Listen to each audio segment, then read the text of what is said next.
이번 주 연합뉴스 기사가 제 눈길을 끌었습니다. 기사의 제목은 조심하지 말고 신나게 놀아 아래층 할아버지의 편지 화제라는 기사 내용이었습니다. 인천시 서구 한 아파트 14층에 사는 A씨는 지난달 25일 자신의 딸 2명과 조카 2명을 데리고 아래층에 찾아가서 손편지와 롤케이크를 전달했습니다. 아이들 각자의 이름으로 떠들고 뛰놀면서 시끄럽게 해서 죄송해요 라면서 할아버지 할머니 모두 건강하시라는 편지 내용이었습니다. 그리고 나흘이 지난 1일 초인종이 울려서 나가봤더니 아래층 할아버지가 손수 쓴 편지와 통닭을 사 먹으라는 내용의 5만 원이 들어가 있는 봉투가 놓여 있었습니다. 아래층 노부부는 아이 4명의 이름을 모두 적어가면서 편지를 읽고 매우 감동받았단다. 너무나 착하고 반듯하게 자라고 있구나. 할아버지가 꼭 부탁할게. 지금처럼 조심하지 말고 신나게 놀아야 한단다. 할아버지 손녀도 초등학교 5학년, 6학년, 3학년인데 낮에는 우리 집에 아무도 없단다. 이렇게 적혀 있었습니다. 어머니 A씨는 아래층에 살던 예전 집주인이 층간소음에 민감해서 마음 졸이며 지내다가 할아버지 할머니가 새로 이사 오셨다고 들어서 아이들이 너무 심하게 쿵쿵거린 것 같아 다 같이 모여 앉아 반성하며 편지를 쓰도록 했고, 3.1절을 맞아 집에서 쉬는데 아래층 할아버지가 찾아와 감동을 선물해 주었다고, 편지를 받고 눈물이 날 뻔했고 이런 따뜻한 마음이 너무 오랜만이라 사람들과 함께 나누고 싶다고 알린 기사였습니다. 정말 멋진 어르신들이라 많이 배웠고 이번 주말 아이들과 함께 통닭을 먹을 계획이다. 이렇게 말했습니다. 요즘 공동주택의 층간소음 문제로 살인 사건이 발생하는가 하면 보복과 소송이 끊이지 않고 있는 상황에서 극히 이례적인 기사였다고 보여집니다. 자, 잘 생각해 보십시오. 위층 자녀의 부모님도 아이들을 방치하거나 항의라도 받으려 치면 무시당할까봐, 애들 기죽을까봐 더 악하게 나갈 수도 있었지만 아이들과 함께 반성하고 진심으로 사과하는 방법을 택했습니다. 그리고 아래층 노부부 역시 보복하거나 신고하거나 화를 낼 수도 있었지만 오히려 5만 원을 담아 선물하는 선을 베풀었습니다. 이건 역시 이분들의 자유 의지를 가진 선한 선택이었다. 이렇게 보여집니다. 이렇게 회개하고 사과하고 용서하는 선을 베풀어 주는 것이 인간에게 남아 있는 하나님의 선택이죠. 어떻게 할지는 우리에게 달려 있습니다. 악을 선택할 것인지 용서와 선을 선택할 것인지 이것은 우리의 자유의지입니다. 그러나 여러분 잘 생각해 보시오. 이 층간 소음이라고 하는 고난의 상황을 어찌 하나님이 만드셨고 방임하셨다고 할 수 있겠습니까? 이것은 인간이 만든 거잖아요. 근데 이것을 선과 악을 선택할 자유의지를 지닌 인간이 선하게 내면 세계를 관리하고 선한 인지와 행동을 하면 해결될 수 있다는 교훈을 보여주는 기사였다고 생각합니다. 사랑하는 성도 여러분, 우리는 지난 창세기 강의 7편에서 그런데라고 하는 제목의 말씀을 들었죠. 하나님의 말씀을 직접 듣지 않았던 하와를 뱀이 어떻게 유혹을 하는지, 그리고 이 과정 가운데 그의 내면 세계가 어떻게 변화되는지를 살펴보았습니다.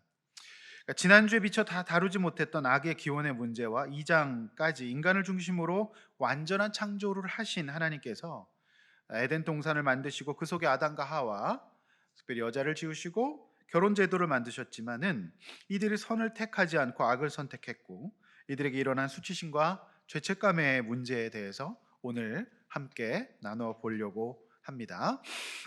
오늘도 두 가지인데요. 첫 번째는 악의 기원에 대하여서 1절 말씀입니다. 사실 지난 창세기 설교를 지금까지 준비하면서 고민이 참 많았습니다. 창세기 3장 1절의 해석 문제는 2000년 기독교 역사의 중요한 신학적 난제 중에 하나였기 때문이죠.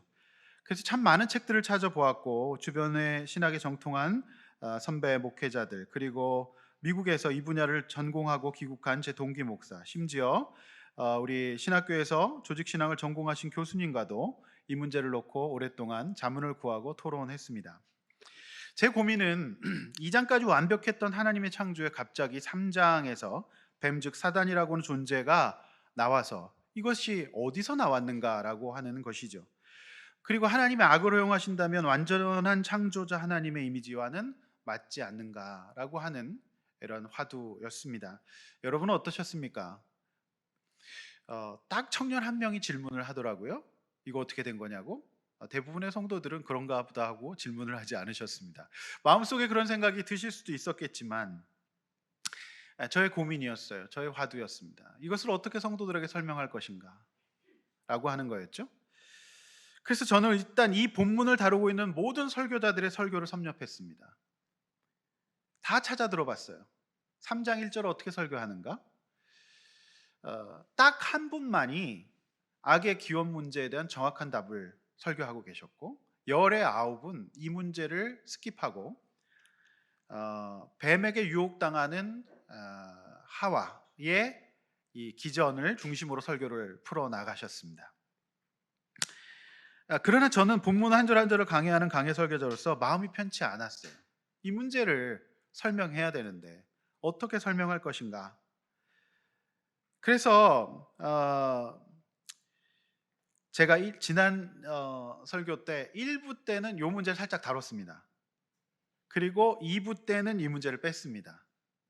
왜냐하면 이 문제가 신학에서 굉장히 중요한 신정론, 하나님은 오르시다, 그런데 왜 악을 허용하시는가에 대한 문제이기 때문에 이 거대한 신학적 주제를 짧은 시간에 다 다룰 수도 없고, 너무 이론적인 설교가 되거나 초신자들이 알아듣지 못할 것 같은 노파심 때문에 2부 때는 아예 뺐습니다.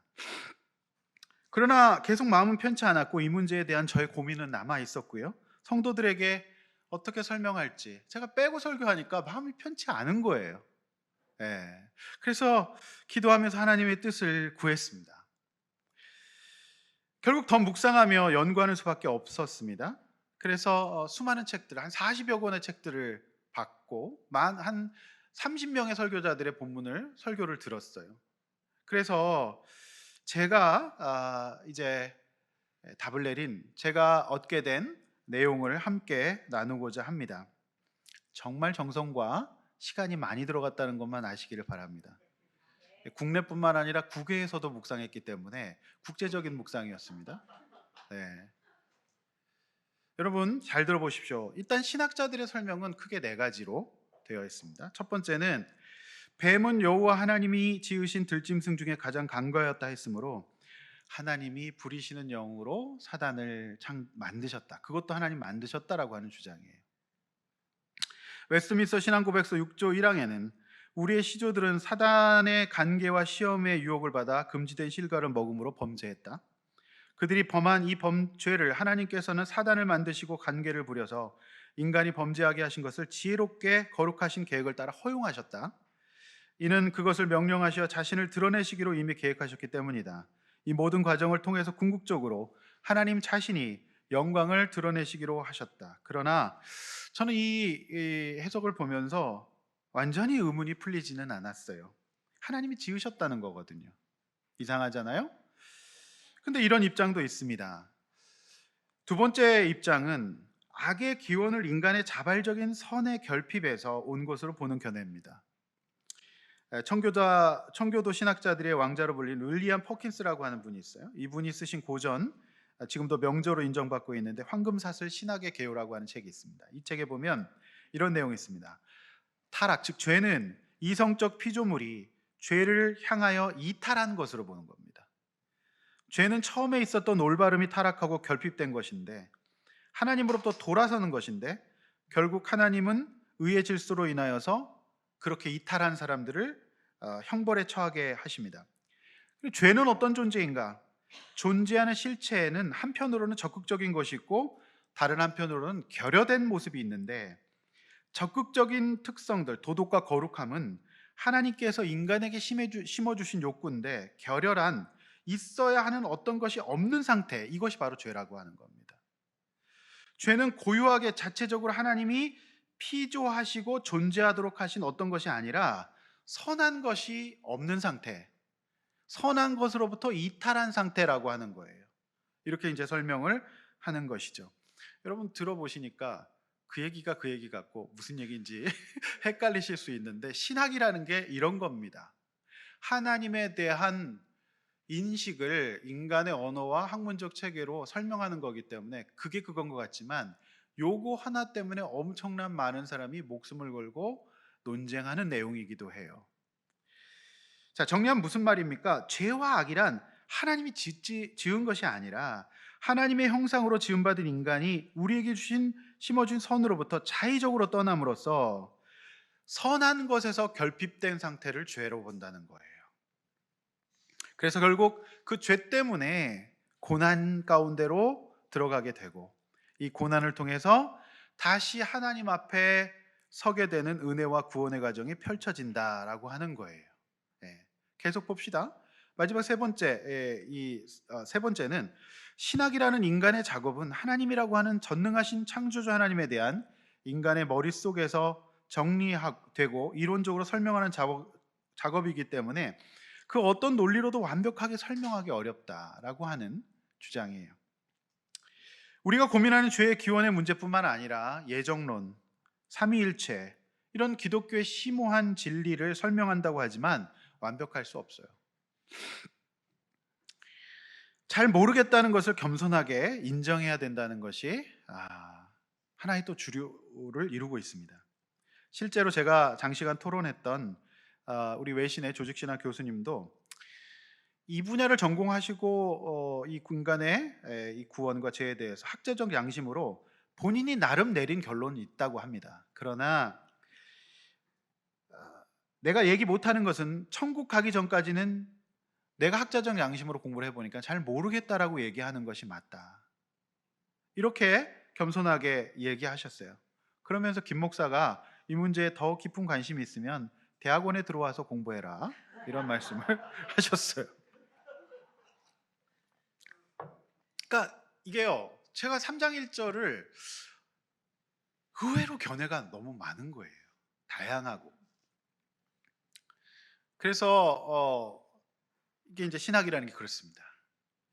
마지막 네 번째는, 두 번째 입장과 맥을 저는 같이 하는데, 인간에게 하나님의 형상을 주신 우리 주님은 우리를 사랑하시는 방식을 하나님 입장에서는 가장 어려운 방식을 선택하셨어요. 그것은 저와 여러분에게 자유의지를 허락하시는 거예요. 인간이 악을 선택할 수도 있고 선을 선택할 수도 있는 거예요. 이 방법을 하나님의 형상의 핵심 방법으로 넣었어요.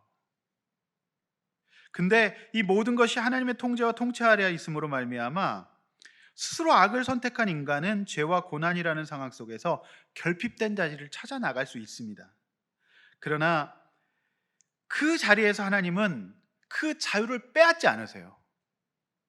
그러시고 그 속에서 기다리시면서 합력해서 선을 이루시면서 얼마나 우리에게 큰 은혜를 주셨는지, 마치 탕자 비유의 둘째 아들처럼 나가는 것을 막지 않으십니다.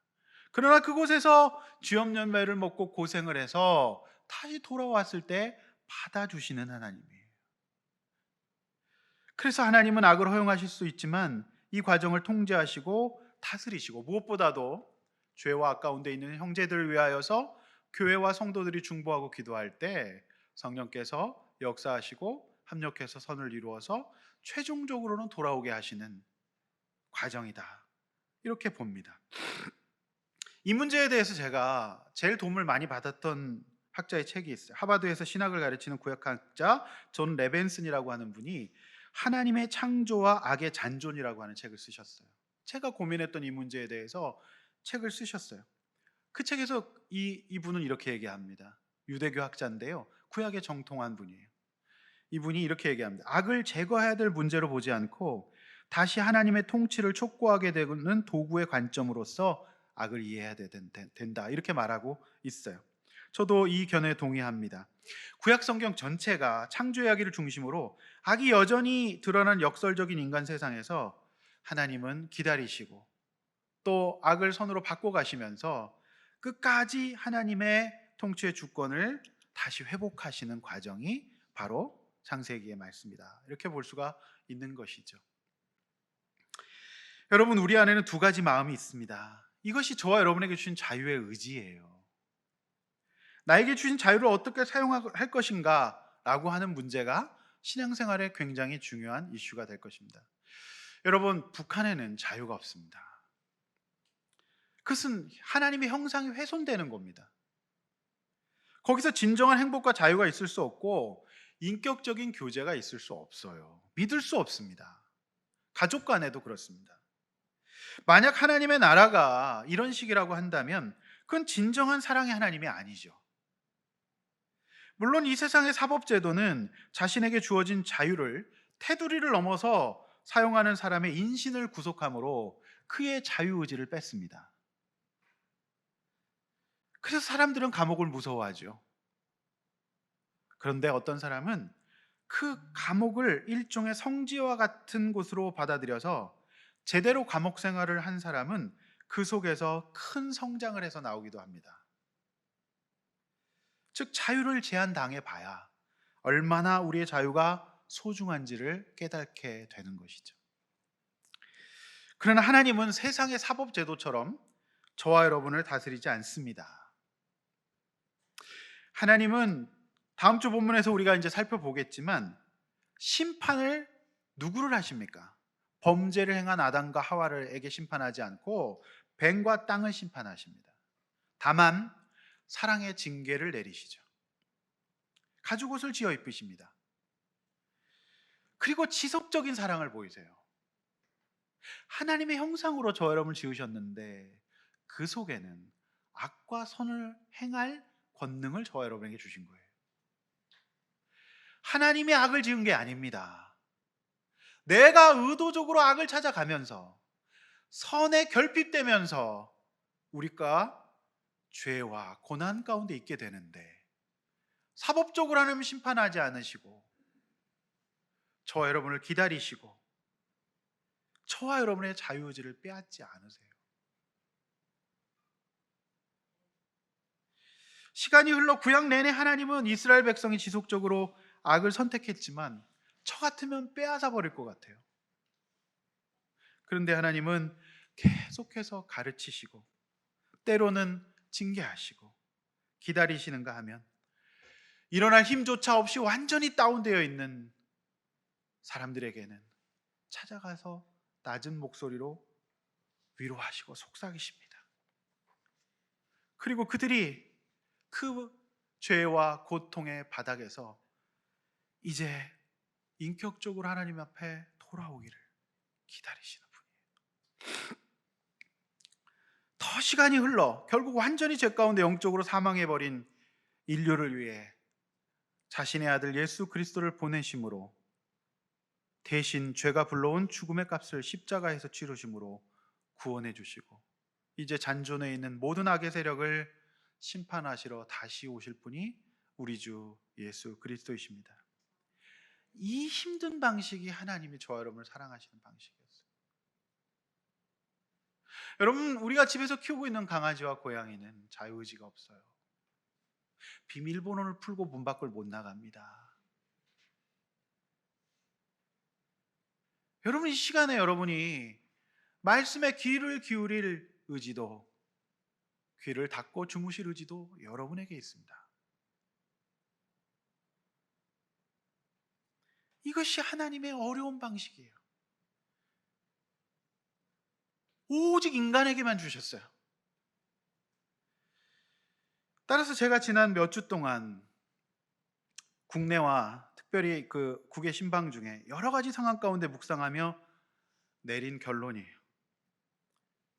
하나님은 우리를 로봇이나 다른 피조물인 짐승처럼 자유의지가 없는 존재로 만드시지 않으셨어요. 이름을 짓고 스스로 판단할 수 있는 하나님의 형상인 자유의지를 주셨어요. 그러나 우리는 제가 말씀드렸듯이 다 이해할 수 없어요. 신학을 제대로 공부한 신학자일수록 이 문제에 대해서 겸손합니다. 우리 천국 가서 물어봅시다. 하나님 왜 그러셨냐고? 어떻게 해야 됐었냐고 물어봅시다.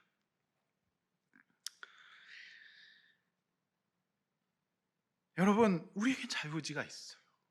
이것이 어렵지만 하나님이 우리를 사랑하시는 방식이셨어요. 오히려 하나님의 영광을 드러내시는 데 사용하시고 악을 그리고 하나님의 영광과 선하심과 사랑의 은혜를 더 뚜렷하게 우리는 이 악한 세상 가운데 볼 수 있어요. 그래서 어거스틴, 마틴 루터, 칼빈 등 위대한 신학자들의 고백과 같이 저 역시 하나님의 악을 지었다고 보지 않습니다. 인간이 스스로 선을 포기하고 선이 결핍됨으로 말미암아 생겨난 것이 죄고, 그 죄가 고난으로 우리를 인도하지만 결국 하나님은 그럼에도 불구하고 회개하고 하나님을 예배하는 교회와 성도들의 기도를 들으십니다. 사단과 고난을 통제하시고 합력하여 선을 이루시는 거예요. 이것이 하나님의 방법이에요. 사랑하는 성도 여러분, 하나님의 악을 짓지 않았습니다. 인간이 선보다 악을 선택함으로 선이 결핍되고 필연적으로 죄와 고통이 가져오게 된 것이죠. 그러나 우리는 이 가운데서 비로소 다시 얼마나 하나님이 우리를 사랑하시는지, 얼마나 우리 하나님이 좋은 분인지 그 자리에서 깨닫게 돼요. 여러분, 이런 입장에는 유익이 있어요. 제가 이 입장을 취하는 이유가 있어요. 그래서 내가 지속적으로 선한 선택을 내리지 않고 악한 선택을 하며 아무런 싸움도 하지 않고 하나님이 대신 악을 제거해 달라고 하는 것이 아니라, 내가 의도적으로 계속 악한 것을 선택하고 악한 것을 하나님이 동의해 달라고, 하나님이 여기에 응원해 달라고 예배하는 것이 아닙니다.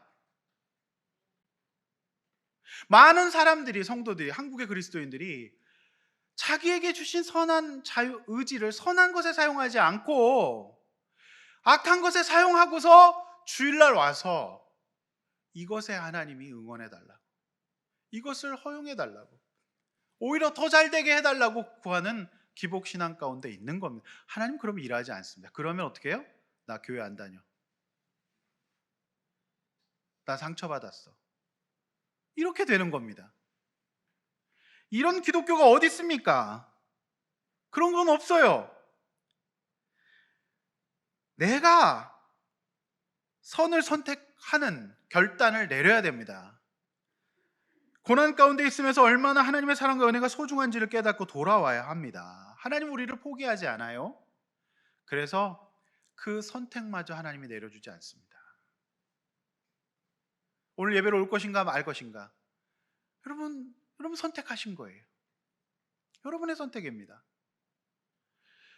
그 선택의 그 악까지 하나님이 없애지 않아요. 그는 저와 여러분에게 주신 하나님의 형상인 자유의지로 선택 내리셔야 합니다. 여러분, 아담과 하와는 무너졌어요. 자유의지를 악을 선택하는 데 사용했잖아요. 그런데 여러분, 성경에는 그런 사람만 있는 게 아닙니다. 구약의 욥은 어떻습니까? 고난 가운데서도 하나님을 계속해서 선택해요. 그리고 우리 예수님은 어떠십니까? 시험 받는 상황 속에서, 그 속에서 말씀으로 선을 선택하시잖아요. 그리고 바울이 그랬습니다. 여러분 어떠십니까? 만약 악을 선택했다면 그 고난 속에서 다시 배우는 거죠. 고난 가운데 있으면서 얼마나 하나님의 사랑과 은혜가 소중한지를 깨닫고 돌아와야 합니다. 여러분, 그래서 우리는 적극적으로 기도하고 예배합니다. 그리고 매일 말씀으로 시작하고 공동체와 함께 시간을 보내고 양육을 선택해야 해요. 그래서 이 시대는 영적 전쟁의 시대예요. 우리 가운데 있는 자유의지를 어떻게 사용할 것인지 우리가 하나님의 은혜로 결단하셔야 돼요.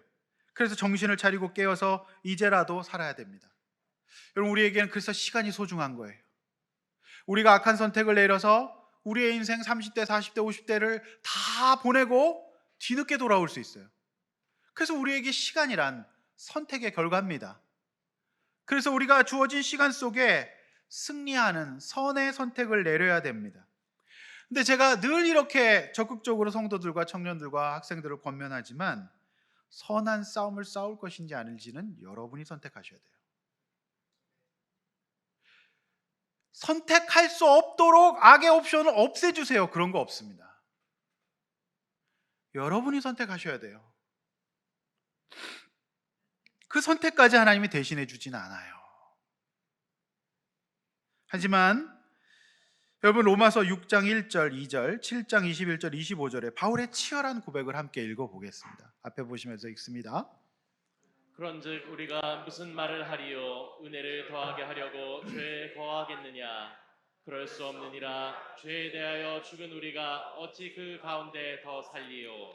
그러므로 내가 한 법을 깨달았노니 곧 선을 행하기 원하는 나에게 악이 함께 있는 것이로다.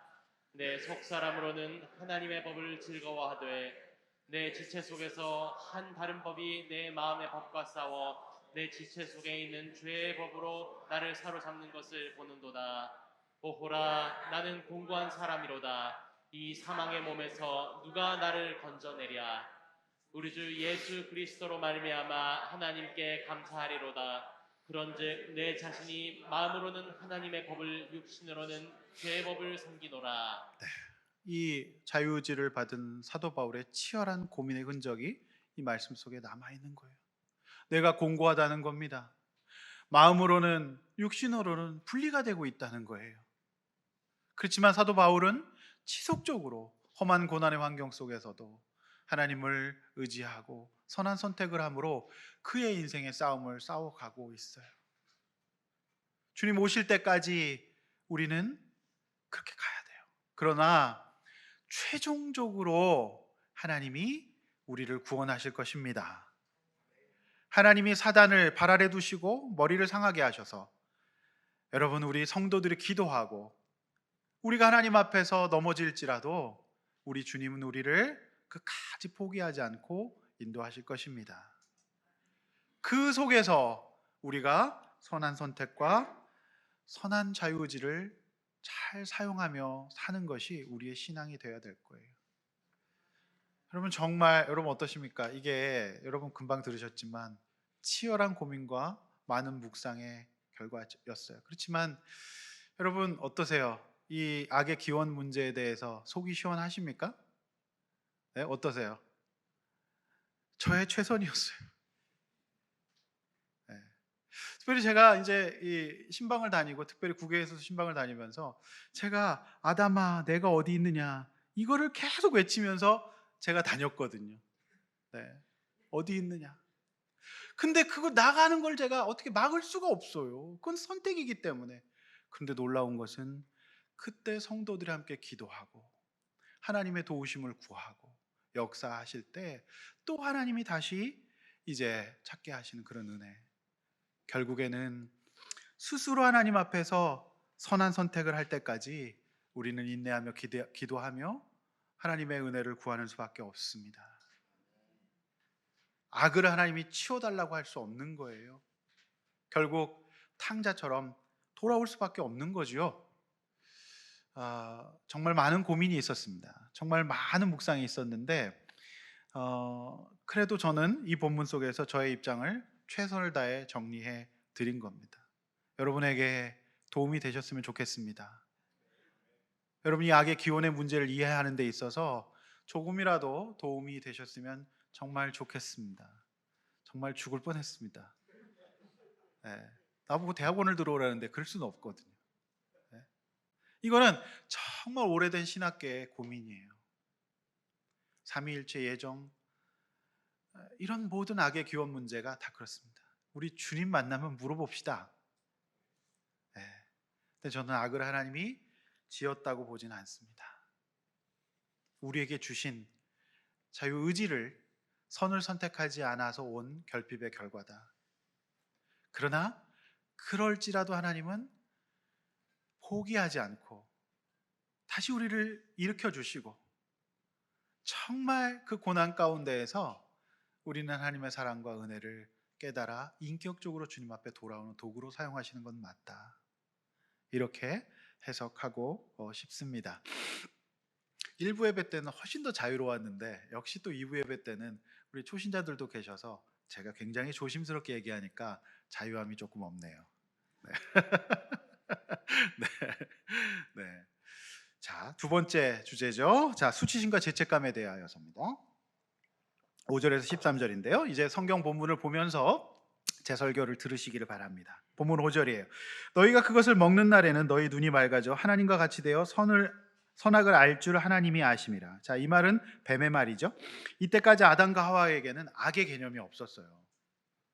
완전한 선한 인간이었습니다. 그래서 지난주 우리 김 선생 강의처럼 무의식이 존재하고 있지 않았던, 망가지기 전에 온전한 완전한 하나님과 교제하는 상태였던 였다고 볼 수 있습니다. 그 대표적인 인간이 예수 그리스도라고 말씀드렸잖아요.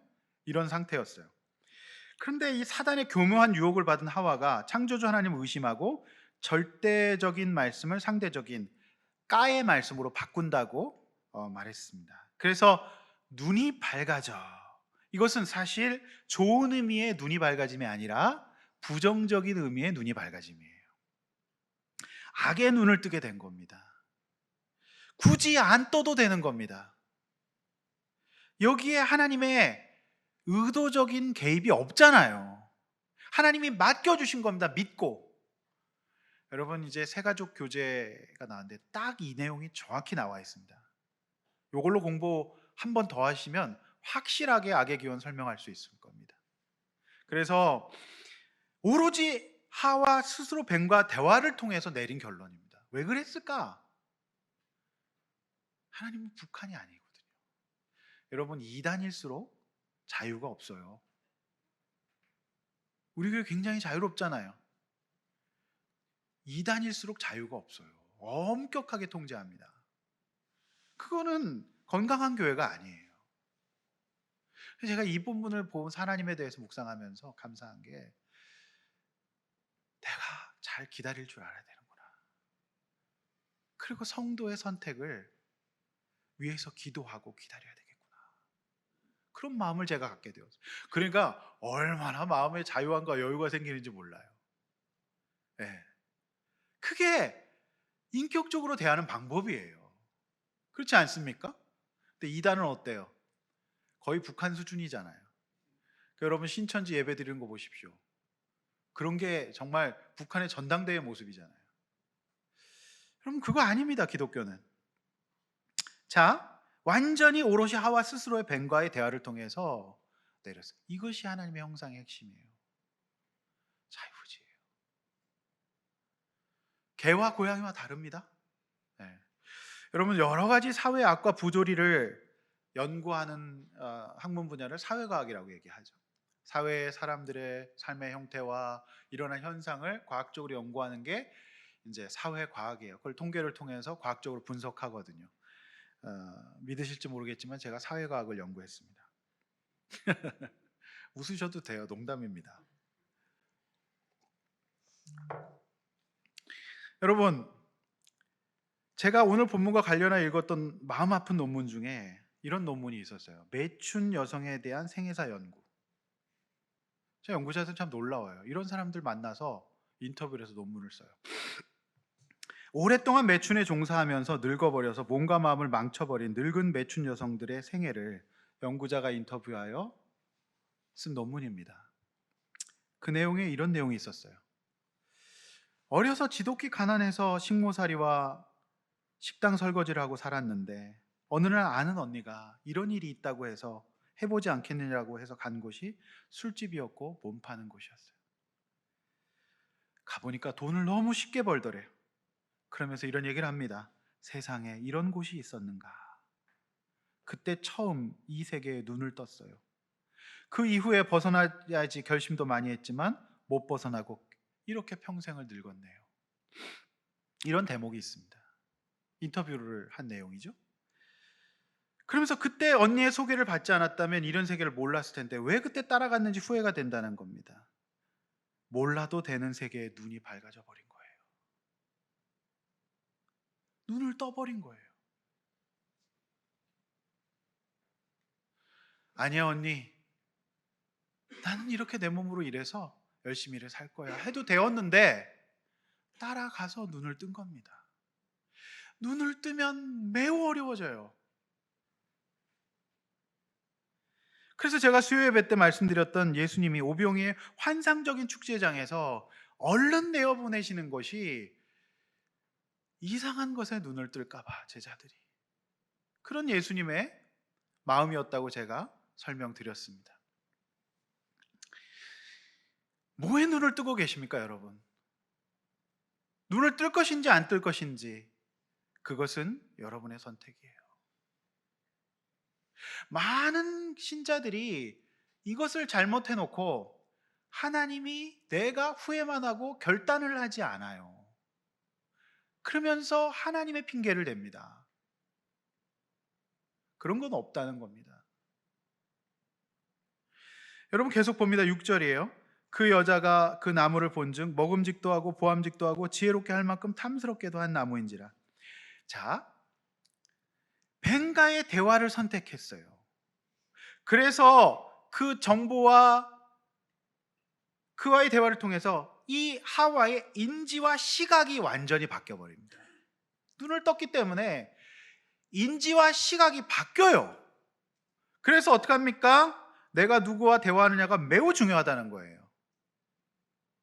그래서 공동체를 중요하게 생각하고 성도와의 대화의 내용이 중요합니다. 내가 본 만큼 얘기하게 된 거예요. 내가 은혜를 선택하고 하나님의 선하심을 선택한 사람과 악의 눈을 뜬 사람의 대화는 180도 다릅니다. 뱀의 말 한마디로 전혀 그렇게 보이지 않았던 선악과 나무가 완전히 달라지는 인지를 가져왔잖아요. 그래서 그 인지는 뭘 낳습니까? 행동을 낳아요. 인지가 행동을 낳죠. 먹어야 되겠다. 여자가 그 열매를 따먹고 행동 다음 단계는 뭡니까? 전이에요. 누구에게 전하게 돼 있습니다. 영향을 주게 돼 있죠. 그래서 자기와 함께 있는 남편에게 전이시킵니다. 줍니다. 그러니 그도 먹습니다. 이미 너희가 라고 하는 단어를 통해서 함께 있었기 때문이라고 제가 말씀드렸잖아요. 이때 이들이 1절의 생각을 다시 하거나 재고해보는 과정이 없어요. 그러니까 보았을 때 멈추고 다른 것을 보았어도 됩니다. 그래서 이 행동적인 치료에서는 마음이 어려워지고 그럴 때 그 자리를 떠나서 이완하고 스트레칭하고 장소를 바꾸라고 얘기를 해요. 그 행동치료거든요. 굉장히 유의미합니다. 이들이 이때 말씀을 떠올렸어도 돼요. 그리고 우리가 늘 하듯이 기도해보고 결정할게요. 거절의 의미죠. 사실은 기도해볼게요. 차라리 싫습니다 하세요. 그냥 기도해볼게요. 맨날 이러거든요. 기도는 안 하면서. 사실 이렇게 뱀이 얘기했어요. 기도 한번 해볼게요. 이러면 어땠습니까? 근데 그런 얘기를 안 해요. 그런 과정이 없고 생각한 대로 행동합니다. 사랑하는 성도 여러분, 혹시 어떤 생각에 사로잡혔고 행동하고 싶을 때 반드시 시간을 가지십시오. 나보다 성숙한 사람들과 상의하십시오. 중요한 문제일수록 기도하고 말씀을 묵상하시고 예배를 드리시고 급하게 결정하지 마시기를 바랍니다. 그런데 하와와 아담은 이 과정이 완전히 무시되고 그냥 인지된 대로 행동하고 판단합니다. 그리고 전이시킵니다. 하나님께서 주신 자유의지를 잘 사용하는 방법은 우리가 워낙 원죄 가운데 있기 때문에 자연스럽게 그렇게 됩니다. 그래서 여러분 반드시 여러분 스톱하시고 여러분 한번 여러분의 내면 세계와 행동을 점검해 보시는 그 시간을 반드시 가지시기를 바랍니다. 카우스 멍키라고 하는 광고에 대한 책에는 이런 내용이 있습니다. 버버리에 값비싼 코트를 거치지 않으면 살아갈 가치도 없다는 생각을 짧은 시간에 소비자에게 심어줘라. 제가 볼 때는 광고쟁이들은 거의 뱀이에요. 네. 인간의 심리를 바로 공략해서 그걸 사지 않으면 내 인생이 망가진 것처럼 느끼게 하는 거예요. 내 인생이 바바리를 걸치지 않으면 쓰레기처럼 느끼게 한다는 겁니다. 이게 오늘날 광고의 심리예요. 여러분 어느 쪽이든 목표든 같아요. 필요도 없을 것 같은 것들을 수중에도 없는 돈을 사용해서 쓰도록 만드는 것이 광고예요. 뱀이라고 보시면 됩니다. 여러분 그래서 홈쇼핑이나 인터넷 쇼핑의 쇼호스트를 보면 거의 뱀이라고 보시면 됩니다. 얼마나 유려하고 수려하게 먹는 것도 맛있게 끝내주게 합니다. 여러분 그 광고를 보면 이제 눈이 밝아지고 먹음직도 하고 보암직도 하고 저 물건이 있으면 내가 금방 지혜로워질 것처럼 느껴져요. 그래서 사람들은 바로 어떻게 해요? 카드를 긁고 그 다음에 친구나 배우자에게 반드시 알립니다. 너 봤어? 엄마 이거 빨리 봐. 자기야 일로 와봐. 끝내주지 않아? 하면서 전이시킵니다. 똑같은 과정이에요. 굉장히 오래된 일입니다. 여러분, PDA라는 게 처음 나왔을 때가 있어요. 요만한 손바닥에 듣는 거. 그게 아마 제가 볼 때는 90년대였던 것 같은데. 제가 그거를 딱 봤는데 저게 있으면 내 인생이 바로 스마트해질 것 같더라고요. 질렀죠. 지금도 기억합니다. CJ 쇼핑이었어요. 쓰기는 몰려. 그 조잡한 기계로 인생이 어떻게 업그레이드 됩니까? 결국 써보지도 못하고 몇 번 누르다가 버렸습니다. 카드 할부값만 저한테 남았죠. 우리는 그런 거예요. 네. 여러분, 그래서 카드빚은 늘어나고 뜯지도 않은 택배가 쌓여만 가는 거죠. 7절이에요. 이에 그들의 눈이 밝아져 자기들의 벗은 줄 알고 무화과 나뭇잎을 엮어 치마로 삼았더라. 하나님과의 약속을 깨어버린 인간에게 없던 감정이 들어와요. 어떤 감정입니까? 수치심이라고 하는 감정이에요. 이전에는 벗었으나 부끄럽지 않았지만 죄의 눈이 밝아진 인간은 수치심이라고 하는 부정적인 감정을 안게 됐어요. 이게 하나님이 주신 게 아니잖아요. 이거 어떻게 하나님이 준 겁니까? 하나님이 우리를 하나님의 형상으로 특별하게 존재하셔서 우리에게 선과 악을 구별할 수 있는 의지를 주신 인간이 스스로 선택한 결과예요. 그래서 급한 대로 무화과 나뭇잎으로 치마를 해 입습니다. 이런 관점에서 봤을 때 패션이라고 하는 것은 인간의 타락에서부터 시작된 것이라는 것을 알 수가 있죠. 세상 사람들은 끊임없이 외모를 가꾸고 무엇을 입을까를 생각합니다. 그리스도인은 자신의 내면 세계를 관리하고 하나님과의 관계를 외모보다 더 열심히 관리하는 사람들이 아니겠습니까? 여러분, 제가 방황하는 청소년들을 상담하고 얘기를 들어보면 언제나 이 아이들이 내면 세계 어려운 아이들이 하고 싶은 직업의 우선순위는 세 가지가 나옵니다. 첫 번째 메이크업, 두 번째 미용, 세 번째 패션입니다. 여러분, 이것이 나쁘다는 게 아니에요. 절대 이게 나쁘다는 게 아닙니다. 그런데 이 아이들은 하나님과의 관계나 영적인 걸 고려하지 못하기 때문에 자신 마음에 있는 수치심과 같은 부정적인 감정을 감출 수 있는 무화과 나뭇잎 치마 같은 도구를 이것으로 선택하는 측면이 있어요. 그래서 지금도 저와 내담하고 있는 청소년들 보면 정말 짙은 화장을 하지 않으면 밖으로 못 나오는 아이들이 있어요. 무화과 나뭇잎이에요. 왜냐하면 무화과 나뭇잎은요, 여러분 생각해 보세요. 그 무화과 나뭇잎으로 가릴 수 있습니까? 여러분, 저는 그 생각했어요. 왠지 무화과 나뭇잎이 인터넷에서 많이 팔거든요. 이게 무슨 얘기냐면 부모님이 만류를 합니다. 너 그런 거 뭐하러 사냐? 그거 진짜 아무것도 아니다. 그죠? 철저히 말리는데 아이들은 악착같이 인터넷에서 파는 허접한 무화과 나뭇잎 같은 것을 삽니다. 그래서 한 번 빨면 다 쫄아들어서 못 입게 되죠. 그래서 그 생각이 저는 나더라고요. 예. 그렇지 않습니까? 우리 인생에는요, 저기에 있으면 나를 가려줄 것 같은 학벌이나 무슨 직장이나 내가 타는 차라다, 뭐 이런 내가 사는 집이나 이런 무화과 나뭇잎이 우리를 유혹해요. 그거 있으면 될 것처럼. 그러나 이것으로 해결되지 않습니다. 절대 해결되지 않아요. 여러분, 8절이에요. 그날 밤 바람이 불 때. 여러분 죄송하지만 여기서 제가 가요 가사가 생각이 나서 바람이 분다 이런 노래가 있어요. 그 노래 아십니까? 이소라의 노래? 이때는 꼭 바람이 불어줘야 돼요. 바람이 싹 붑니다. 무화과 나뭇잎으로 치마 입고 나가는데 바람이 샥 부는 겁니다. 그죠?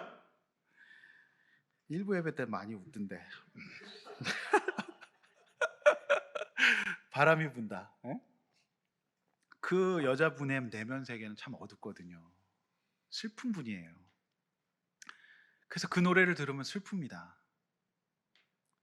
이소라의 바람이 분다. 바람이 분다. 정말 바람 부는 것 같아. 안 불다가도. 전 그분이 예수 만나면 좀 달라질 텐데 그런 생각이 들거든요. 남녀 청년들이 헤어지고 나서 제일 많이 듣는 노래가 이소라의 노래라고 하잖아요. 네. 자, 좀 웃어주세요. 왜 이러십니까 진짜. 네. 이러면 재미없습니다. 우리 재밌게 좀. 자, 어쨌든 하나님의 소리를 듣고 아담과 하와가 여호와의 낯을 피하여 동산 나무 사이에 숨습니다. 이게 어떤 감정이죠? 죄책감이잖아요. 죄는 이처럼 우리를 선하고 사랑 많으신 하나님으로부터 분리되고 숨도록 해요. 지금까지 심리학계에서는 인간의 가장 해결이 안 되는 핵심적인 감정 두 가지를 뽑아요. 이것이 굉장히 중요한 화두거든요. 그것이 바로 수치심과 죄책감이라고 하는 거예요. 결국 이 감정에서 우리의 모든 정신병리가 시작이 되는 거예요. 죄책감과 수치심. 여러분, 그래서 제 석사 논문 주제가 부모의 양육 태도가 자녀의 수치심과 죄책감에 미치는 영향입니다. 굳이 찾아보지는 마십시오. 제가 중대에서 이 논문을 썼는데 수치스럽습니다. 네, 처음 썼던 논문이기 때문에 굉장히 완성도 떨어지죠. 어쨌든 제가 청소년 사역을 하면서 보니까 수치심과 죄책감이라고 하는 이슈가 아이들을 괴롭히고 있더라. 그것이 어디서부터 왔는가라고 하는 내용이었습니다. 9절이에요. 여호와 하나님이 아담을 부르시며 그에게 이르시되 내가 어디 있느냐. 참 제가 많이 외쳤어요. 내가 어디 있느냐. 너 어디 있니? 여러분, 이게 하나님이 어디인지 몰라서 그러지 않았어요. 우리 사람 모르지만 하나님은 아시거든요. 이것은 자발적으로 나오라는 거예요. 하나님 모르지 않아요. 그러나 자발적으로 나와라. 이렇게 지금 말씀하시는 거죠. 여러분 어디 계십니까? 여러분의 영혼은 교회를 나와 있으면서도 하나님을 피해 계시지 않습니까? 앞에 앉아있는 성도 사이에 숨어 있지 않습니까? 우리 교회는 감사한 게 기둥이 없어요. 성도들이 제일 심기 좋아하는 곳이 기둥뒤 자리거든요. 그런데 기둥이 없어요. 할렐루야. 기둥 없는 교회 좋은 교회. 근데 진짜로요, 하나님 숨는 죄 가운데 있는 성도는 기둥 가운데 늘 앉아요. 목사 얼굴을 제대로 못 쳐다보거든요. 여러분 어디 있습니까? 죄의 본질이란 하나님의 말씀을 무시하거나 관심 없어하고 다른 소리를 듣고 인생의 가치관과 목적을 삼는 거예요. 이게 결국 사단이 우리를 죄 가운데로 인도하는 겁니다. 결국 이렇게 자유지를 선택한 하와와 아담이 가지게 된 정서가 행복과 기쁨과 뿌듯함이 아니라 수치심과 죄책감이라고 하는 이슈예요. 따라서 우리 김 선생님 설교하셨듯이 진짜 이분이 약을 주고 막 이렇게 해봤자 안 되잖아요. 그러니까 진짜 영적인 회복이 말씀 안에 있다는 내용을 하셨던 거 아니겠습니까? 성도 여러분, 수치심, 죄책감, 공포, 불안이라고 하는 감정에 이들은 눈을 떠버린 거예요. 이들의 인생의 주된 감정이 이게 됩니다. 그래서 지속적으로 수치심과 죄책감과 불안을 느끼는 인간의 감정은 현대에 들어서 점점 더 심해지고 있어요. 여러분 21년 통계입니다만 인구 10%대가 이 불안장애를 겪고 있다고 보거든요.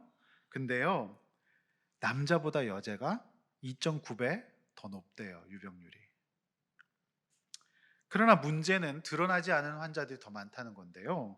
우리나라 정신건강 서비스 이용률, 그러니까 상담이라든지 병원에 가시는 분들은 7.2%밖에 안 돼요. 근데요, 미국은 43.1%, 캐나다는 46%, 호주는 34%에 이르러요. 그러니까 우리나라는 훨씬 더 좁은 사회에서 심하게 경쟁하면서 우리가 수치심과 죄책감을 안고 살 수밖에 없을 텐데 드러나고 있지 않고 터부시하기 때문에 치료적 관계로 안 나오고 있다는 것에서 더 심각하다는 겁니다.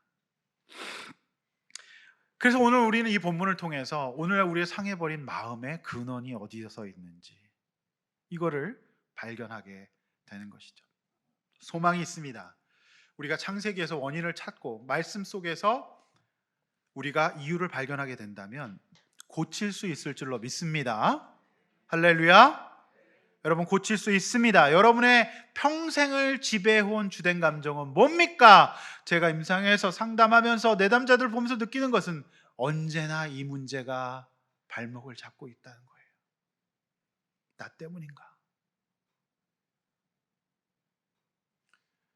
죄 가운데 있고 자유의지를 선하게 사용하지 않을 경우 필연적으로 찾아오는 감정들이에요.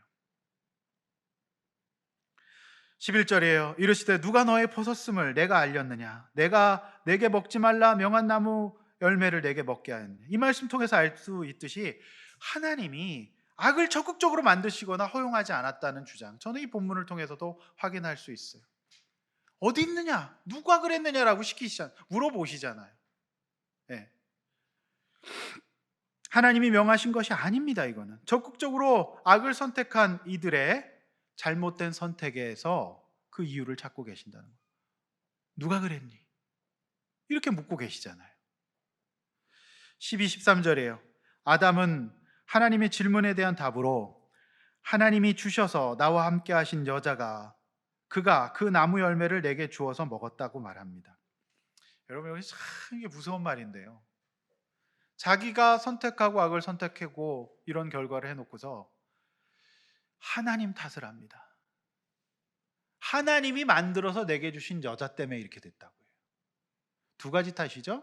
하나님 탓, 마누라 탓. 네. 하나님 탓, 배우자 탓하는 겁니다. 여러분, 이거를 심리적으로 투사라고 하는데 여러 가지 방어 기제 중에 제일 치사하고 제일 사실은 안 고쳐지는 게 이 투사예요. 핑계죠. 근데 이 투사를 쓰죠. 반사죠, 소위. 찌찌뽕 반사 이거거든요. 너 때문이야, 나 아니야, 너 때문이야 이거거든요. 더 나아가 하나님 때문이야. 이 투사를 하면 일단 자아가 보호가 돼요. 마음이 조금 편해집니다. 그런데 계속 이렇게 살죠. 이 투사를 장기적으로 장착해서 이게 난 줄 알고 사용하죠. 신앙이 자랄 수가 없어요. 회개가 일어나지 않기 때문에 그 인격의 성숙과 성장이 안 일어납니다. 사단은 저와 여러분이 핑계대는 사람으로, 공을 넘겨버리는, 토스하는 사람으로 만들어버려요. 그러면 절대 성장과 성숙이 일어나지 않습니다. 나의 한계를 인정하고 나를 직면해야 되는데 이 방법을 계속 쓰죠. 우리 가족 때문이야, 엄마 때문이야, 아빠 때문이야, 세상 때문이야, 더 나아가 하나님 때문이야. 이러면 성장과 성숙은 일어나지 않아요. 본능적으로 우리는 그렇게 할 수 있지만 이것이 방어 기제가 내 것이 되잖아요. 큰일 납니다. 미쳐버립니다. 여러분, 어떻습니까? 회개가 아닌 투사하는 모습이잖아요. 이렇게 남 탓을 하면은요, 답이 없는 겁니다. 여러분, 오늘 하나님 앞에 바로 섭시다, 우리가. 그리고 제발 여러분 권면합니다. 여러분, 하나님을 선택하십시오. 예배를 선택하십시오. 말씀을 선택하십시오. 그것이 우리가 살 길이고요. 그것이 우리가 더 이상 망가지지 않는 길이에요. 그런데 사단은 어때요? 누굴 잘못 만나서, 결혼을 잘못해서, 부모를 잘못 만나서, 복이 없어서 이상한 것에 눈을 뜨게 되는 거예요. 의미 없어요. 여러분, 제가 윌리엄 그레서라고 하는 학자를 좋아합니다. 이분이 어떤 분이냐면 1925년 미국의 오하이오 클리블랜드에서 태어나고 자랍니다. 그런데 그의 어린 시절은 최악이었어요. 그의 아버지가 수시로 그를 폭행합니다. 육체적인 폭력과 정서적인 학대를 하는 최악의 아버지였어요. 그런데 더 힘든 거는 어머니라도 품어줘야 되는데 어머니 역시 너무 지배적이고 통제적이었고 아이를 품어주지 않았어요. 이것이 윌리엄 그레서라고 하는 학자의 어린 시절이었어요. 얼마나 상처가 많았겠습니까? 더 나아가 이 글래서의 부모님은 이 아이가 보는 앞에서 너무 심하게 싸웠어요. 치고받고 싸웠고 피가 터지게 싸웠어요. 그래서 이 아이의 마음속에는 빨리 집을 나가야 된다. 나는 저주받았고 나는 절대로 성공할 수 없다. 이런 마음을 가지고 이 아이가 공업전문학교를 졸업하고 기술자가 되었지만 그 영혼의 가난함을 어떻게 채울 수가 없어서 심리학과 임상심리를 공부하고 UCLA에서 의학을 전공하여 1961년 정신과 의사가 됩니다. 그런데 본인의 마음의 상처가 너무 많다 보니까 이 선생님의 마음이 어디로 갔냐면 자신과 같은 불우한 청소년들에게 마음이 갔어요. 그래서 그 유명한 벤추라 여학교로 갑니다. 그래서 이곳 벤추라 여학교는 소위 소년원 갔다 온 여학생들이 모여 있는 학교예요. 그래서 이 윌리엄 그레서가 여러 가지 약도 주고 상담부터 치료가 안 돼요. 왜 안 될까요? 여기 벤추라 여학교에 있는 아이들이 나는 부모를 잘못 만나서, 내가 이렇게 세상에 상처를 받아서, 내가 이렇게 고통당했는데 나는 안 갚아하고 복수할 거야. 그런 생각을 갖고 있더랍니다. 백약이 무효하고 어떠한 치료도 먹히지 않는 상황 속에서 이 윌리엄 그레서라고 하는 선생님이 현실치료 선택이론이라는 것을 창설합니다. 그래서 학생들에게 이렇게 얘기합니다. 이제라도 너의 행동에 책임의식을 가져라. 그리고 네가 원하는 것이 정말 뭐니? 네가 진짜 원하는 것이 있다면 그것을 이루는 선택을 해야 되지 않을까? 그리고 너의 행동에 대한 책임의식 속에서 네가 잘못된 선택을 내리는 것을 한다면 그 너의 진짜 원하는 욕구는 충족되지 않을 거다. 그래서 선생님이 현실적인 행동과 선택을 하도록 도와주기 시작합니다. 그랬더니 작은 성취를 이루었던 아이들이 그 속에서 행복을 느끼고 조금씩 변하게 되어서 이 벤추라 여학교 학생들이 정말 유의미한 변화를 가지게 되었다라는 이론이죠. 근데 이 이론의 약점도 있어요.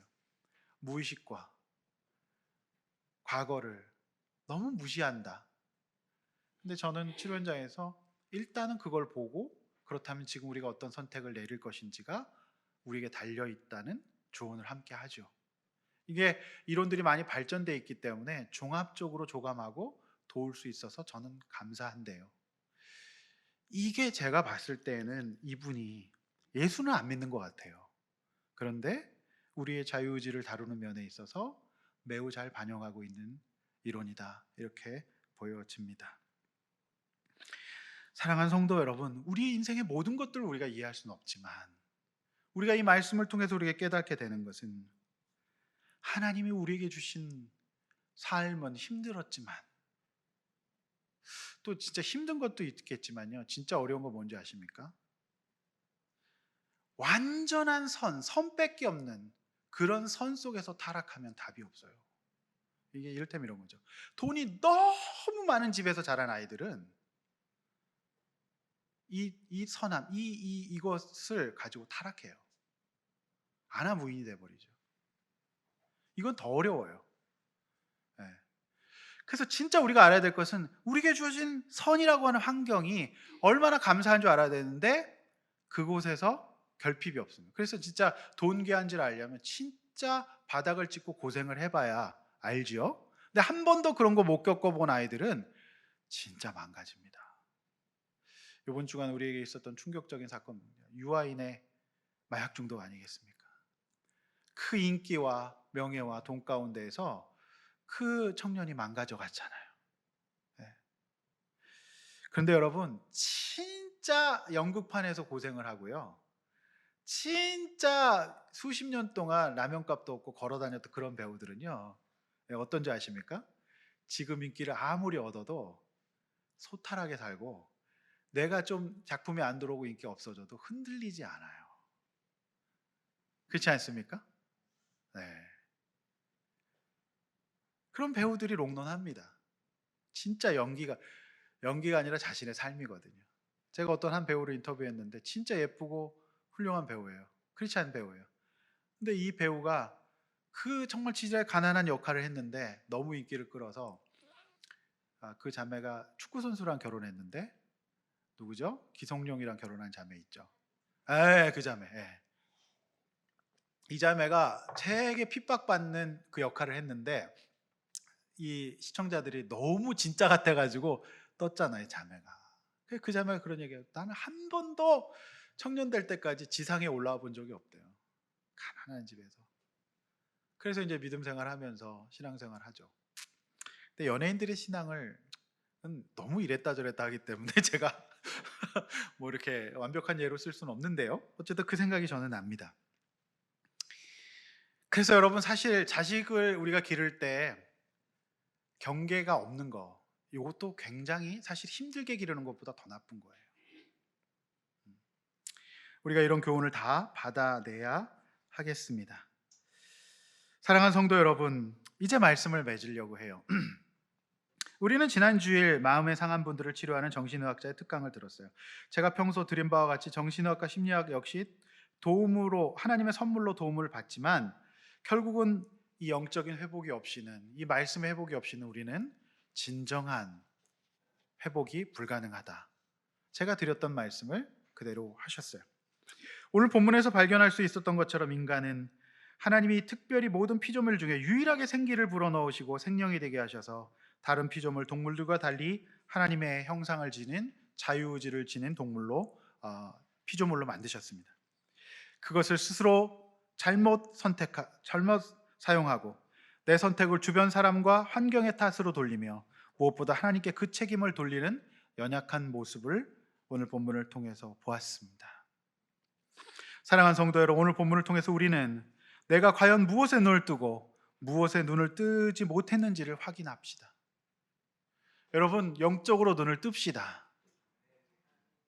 그래서 이것에 우리의 우선순위를 두고 맞춰야 살아갈 수 있어요. 하나님의 말씀에 눈을 뜨지 못하고 온통 세상 것에만 눈을 뜬 사실상 영적 맹인이 된다면 이제라도 하나님의 말씀에 눈을 뜨시고 특별히 오늘부터 시작되는 새가족반에 특별한 은혜가 있으시기를 주의 이름으로 축원합니다. 내가 가야 되겠다 하는 분들은 주저하지 마시고 2층 거실로 가십시오. 전도사님을 만나십시오. 가실래요? 사실상 제가 넣어드리고 싶은 분들이 많습니다. 근데 여러분의 자유입니다. 가실 수도 있고 안 가실 수도 있어요. 우리 좀 기다리실 겁니다. 후회하지 말고 회개할 때 변화가 일어나요. 이제라도 하나님께 주신 자유의지를 잘 사용하십시다. 가족과 배우자의 핑계를 대고 심지어 하나님 때문에 해봤자 나에게 아무런 도움이 되지 않아요.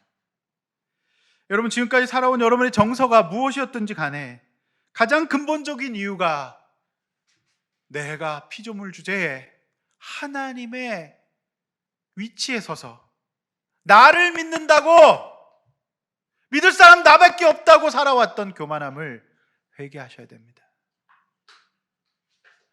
여러분 스스로 생각해 보세요. 어떻게 여러분 믿을만 합니까? 어떻게 나를 믿는다고 얘기하십니까?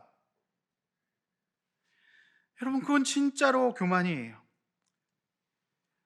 핑계와 하나님 탓이 아닌 이런 나에게 주신 자유의지를 의도적으로 하나님 뜻과 반대로 사용하여 생긴 결과라는 것을 인정하고 회개합시다. 아멘. 여러분, 새로운 영적인 눈이 떠지시는 저와 여러분이 되시기를 주의 이름으로 축원합니다. 하나님은 회개하는 자를 새롭게 해주시고, 그리고 우리가 넘어질지라도 우리 하나님은 여러분을 포기하지 않아요. 끝까지 합력하여 선을 이루어서 해피엔딩으로 인도해 주실 겁니다. 그 과정을 지켜보는 우리 부모님들의 마음이 너무 아프지만, 그러나 하나님이 일하시는 방식이심을 믿고 우리가 주님 앞에서 끝까지 우리의 예배와 신실한 고백을 포기하지 않으시는 저 여러분 되시기를 주의 이름으로 축원합니다. 이렇게 한번 나눠봅시다. 여러분, 무엇에 눈을 뜨고 있습니까? 하나님 말씀입니까? 먹음직도 보암직도 한 세상 것들입니까? 가족과 주변 사람들에게 무엇을 전하고 있습니까? 여러분, 회복되어야 될 상한 정서는 무엇일까요? 그 속에서 남 탓과 하나님 탓을 하지 않고 바로 이 시점부터 여러분, 내가 하나님의 자녀로서, 또 아내로서, 남편으로서, 부모로서 이제 합당한 선택, 선한 선택과 자유의지를 가지고 하나님 앞에서 승리하는 저 여러분 되시기를 주의 이름으로 축원합니다. 우리 시간에 찬양하고 기도하겠습니다. 우리 오늘 말씀부에 생각하면서 우리 찬양 부르실 때 여러분의 고백 가운데 은혜 주시기를 원합니다. 하나님의 부르심에는 후회하심이 없네. 내가 이 자리에 선 것도 하나님의 부르심 결코 실수가 없습니다. 실수가 없네. 나를 부르신 하나님의 진실하심을 믿네. 날 부르신 뜻 내 생각보다 크고 날 향한 계획 지혜로 측량 못하나 가장 좋은 길로, 가장 완전한 길로 오늘도 날 이끄시네. 작은 나를 부르신 하나님의 뜻을, 작은 나를 부르신 뜻을 나는 알 수 없지만 오직 감사와 순종으로 주의 뜻을 가. 때론 내가 연약해져도 주님 부르십니다. 내가 연약해 주님 날 도우십니다. 기도하고 찬양하고 예배합시다. 주의 놀라운 그 계획을 나는 믿으며 살리. 날 부르신 뜻 내 생각보다 크고 날 향한 계획 나의 지혜로 측량 못하나 가장 좋은 길로, 가장 완전한 길로 오늘도 날 이끄신. 우리 시간에 들은 말씀 생각하며 기도합시다. 하나님, 제 마음속에 상한 마음이 있습니다. 하나님, 저를 만져주십시오. 하나님, 저를 회복시켜 주십시오. 아버지, 제가 하나님의 은혜 가운데 저의 무의식이 다스려져서 아버지 하나님 나에게 주신 선한 의지를 사용하도록 인도해 주십시오. 자꾸 악해집니다. 분노를 지체할 수 없습니다. 아버지, 나의 상한 마음을 고쳐달라고 이 시간 주여 한번 했죠. 기도하겠습니다. 주여.